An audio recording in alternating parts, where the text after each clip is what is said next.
Ever since I can remember, I wanted to be an actor.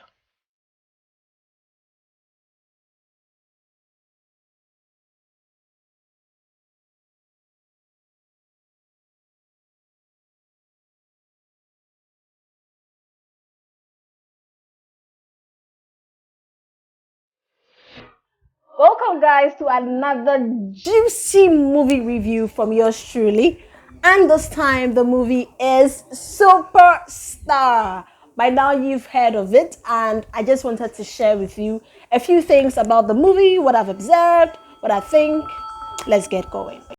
So, this is an Inglot production, the makers of Wedding Party, Moms at Well, and what have you, like all the most interesting movies you can ever think of. So it's a story about a young girl whose dream has been to become a superstar. Now she goes for this auditioning and finally gets a role and becomes the superstar she wants. Now she's ever dreamed of. Now she gets to the top and then realizes that her past is calling. So this movie is starring all your superstars. We have Nancy Isime, we have Timini Ebuson, we have Daniel Etim Effiong. Like, this man keeps showing us every day that he's really that actor that we have been missing all this while. Like, every time he comes up with something new, and we have Teniola Aladeze. My all-time favorite, Teniola Aladeze. Like, this movie, if it doesn't speak to you, it is one that has a storyline that everyone can relate to. Like, it's so relatable that the actions are quite normal, but the actions are quite regular, and the everyday storyline we meet, just that it has a bit of twist to it. But then this is one that you could really relate to. So along the line, you keep finding yourself in the story. That's how the story is. So they try as much as possible to keep the story very simple. I like the fact that they make you relate to the whole story. You actually see the struggles celebrities or superstars go through, the challenges they face just before they are able to get to the top. So this young lady has to go through a lot of challenges just to become successful and become a superstar, as is her dream. And then she ends up participating in a reality show which puts her up at the top. But then a past mistakes comes, dropping and destroying everything she has built so far over the years. So all the actors did their best. Nancy Isime has, over the years, grown so much in this acting business, and she's proven each day that she's one of the best actresses we can ever have. And just as I talked to you about Daniel Etim Effiong, he has been just so amazing over the years.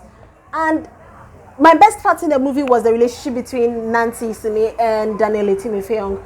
The story portrayed it so well that it was one that you would so much fall in love with so easily.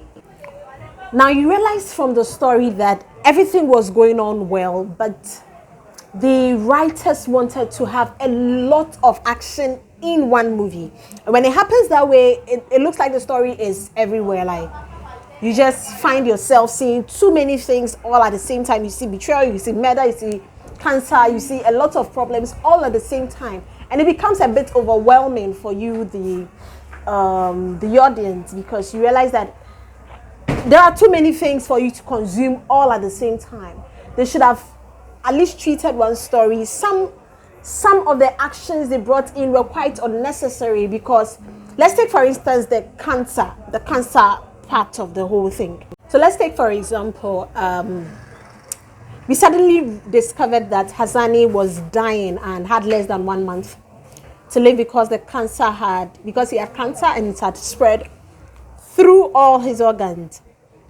Now, Queen, who happens to be the superstar in the movie, She found out and cried and told Hazani to marry her, and they got married, gave birth to twins, and I feel it was a bit not necessary, because given the short space, the concentration was on the life of a superstar. So if you wanted to introduce more themes, these were themes you should have introduced, especially knowing very well that you can execute and dwell on it a lot more. You don't just pick up a theme and then just leave it like that. I feel it wasn't just well so executed. For instance, Hazani, before Queen met Hazani, he was diagnosed that he had 3 months to live. Now, somebody who has 3 months to live didn't look sick, didn't look lean, didn't look, though he needed, at least not everybody that looks sick, but somebody who had just 3 months to live at least had to show some signs. He didn't show anything, just was so normal, and it raised a lot of eyebrows. I feel it wasn't so necessary. It wasn't necessary. Well, if they had decided that, okay, it's a very important part to introduce that part, then it should have been dwelt on properly. In all, I love the setting, I love the picture quality, I loved everything about the story, but there were a bit of exaggerations in the movie, and some things were a bit too much. But basically, I feel, yes, it was a good movie, and coming from the makers of Wedding Party, it definitely has been a great one. Though I'm not assuming that when it's coming from them is the best, but yes, they did well. They really did well, giving a very relatable story. And yes, I'd love you to all to go watch it, and yes, you enjoy it. The Superstar is still showing in all cinemas, and I'd love you to go watch it. The name still remains Mami Abna Pukia. If you've watched to this point, kindly hit the subscription button and let's go to this channel. I'm out. Queen, you don't have to do this. We can fight.